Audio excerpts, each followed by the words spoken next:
इस चैप्टर का अगला एक थ्योरी का प्रश्न है, ध्यान देना। परावैद्युत पदार्थ किसे कहते हैं और ध्रुवण, जिसको इंग्लिश में पोलराइजेशन कहा जाता है, किसे कहते हैं समझाओ। देखना, परावैद्युत पदार्थ को डाई इलेक्ट्रिक भी कहा जाता है इंग्लिश में। तो यहाँ पर देखना, इसकी परिभाषा है, अचालक पदार्थों को परावैद्युत पदार्थ कहते हैं। मतलब जो भी अचालक पदार्थ होते हैं उन्हें परावैद्युत पदार्थ कहा जाता है।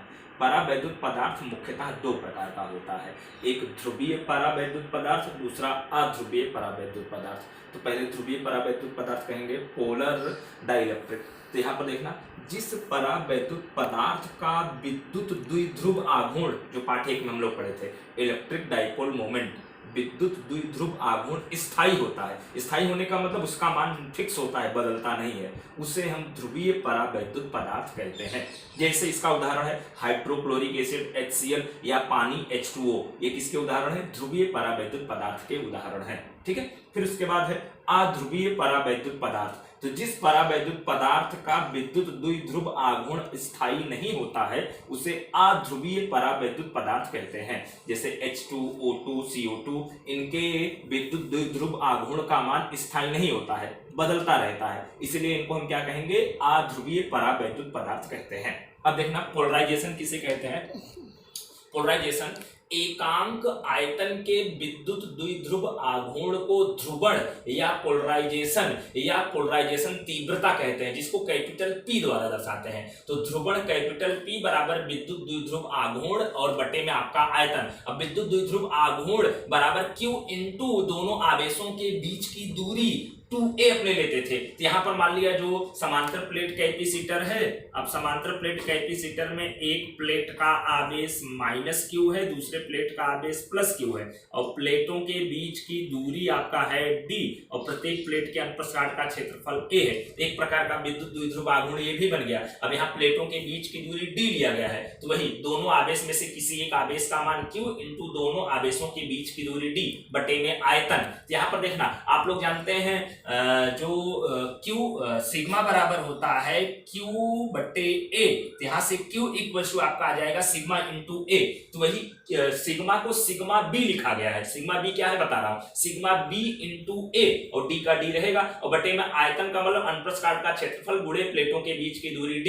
यहाँ पर AD से AD कट गया, तो P equal to sigma B।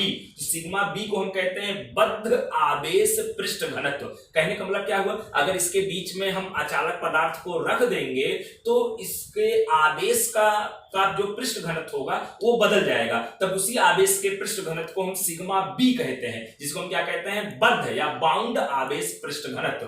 तो P का SI मात्रक कूलाम पर मीटर स्क्वायर होता है, जो कि सिग्मा के बराबर आया है, और इसका बीमा सूत्र m0L-2 T1A1 होता है। आप निकालने चाहे तो निकाल सकते हैं। अब यहां पर देखना ध्यान से, यदि प्लेटों के बीच परावैद्युत पदार्थ रख दिया जाए तब जो परिणामी विद्युत क्षेत्र होता था E बराबर E0 बटे के, अभी पिछले वाले सवाल में पढ़े, या सिग्मा बटे F साई 0 होता है, लेकिन यहां पर तब जो परिणामी विद्युत क्षेत्र होगा sigma F minus sigma B बटे F साई 0। सिग्मा F का मतलब जब कोई परावैद्युत पदार्थ नहीं था तब आपका आवेश का पृष्ठ घनत्व, और सिग्मा B का मतलब जब परावैद्युत पदार्थ रख दिए तब आवेश का पृष्ठ घनत्व। तो दोनों आवेशों के पृष्ठ घनत्व का जो अंतर आएगा वही परिणामी आवेश का पृष्ठ घनत्व गिना जाएगा। वही sigma F minus sigma B बटे F साई 0 या E0 बटे के। तो सिग्मा F को हम क्या कहते हैं? मुक्त आवेश पृष्ठ घनत्व। मतलब जब डाइलेक्ट्रिक पदार्थ नहीं रखा गया है तब आवेश का पृष्ठ घनत्व होता है। और देखना, ध्रुवण या पोलराइजेशन या परिणामी विद्युत क्षेत्र जो E आया है के समानुपाती होता है, मतलब P प्रोपोर्शनल E। अब यहाँ प्रोपोर्शनल का चिन्ह हटा के जब बराबर का चिन्ह लाते हैं तो यहाँ पर XE लिखा जाता है, XE इंटू E। तो XE समानुपाती नियतांक है, जिसको हम विद्युतीय प्रवृत्ति या डाई इलेक्ट्रिक ससेप्टिबिलिटी के नाम से जानते हैं। विद्युतीय प्रवृत्ति या इलेक्ट्रिक ससेप्टिबिलिटी के नाम से जानते हैं। और जो के डाइलेक्ट्रिक नियतांक होता था, परावैद्युतांक जिसको कहते थे, के बराबर 1 प्लस XC होता है। इस सूत्र से आप कह सकते हैं XC मात्रकहीन बीमाहीन भौतिक राशि, क्योंकि के भी मात्रकहीन बीमाहीन भौतिक राशि होता था। ठीक है, तो जब ये प्रश्न आएगा तो यहां तक आप लोगों को करना रहेगा। ये बड़ा महत्वपूर्ण सूत्र है, इस पर आधारित सवाल पूछे जाते हैं 1-1 नंबर के।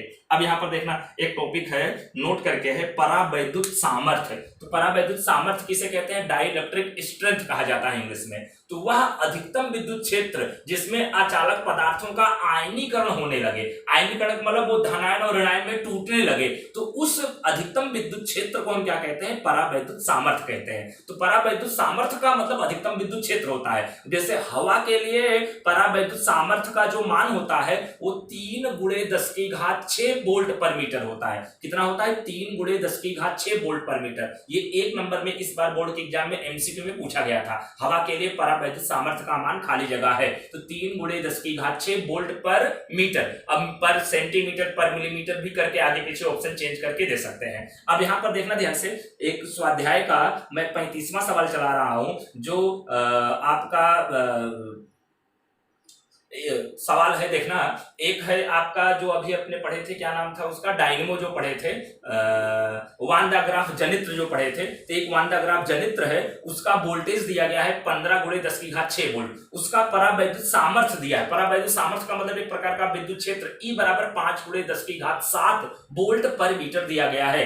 तो कह रहे हैं कि उसकी त्रिज्या, कोष की त्रिज्या ज्ञात करो। तो E बराबर होता है KQ/r² और V बराबर होता है KQ/r। तो E/V निकाल दिया तो KQ/r² और यहाँ KQ/r, KQ से KQ कैंसिल हो जाएगा, बिल्कुल नीचे वाली संख्या बिल्कुल ऊपर चली जाएगी। r/r² कटने पर 1/r। अब इसको अगर उल्टा करके लिखें, r = V/E हो जाएगा। V का मान देखो 15 × 10⁶ और बटे E का मान 5 × 10⁷। यहाँ हल करेंगे 5 × 3 = 15, तो 3 × 10⁻⁻1 आ जाएगा या 0.3 मीटर। या इसी को अगर सेंटीमीटर में बदले तो 30 सेंटीमीटर होगा। ओके।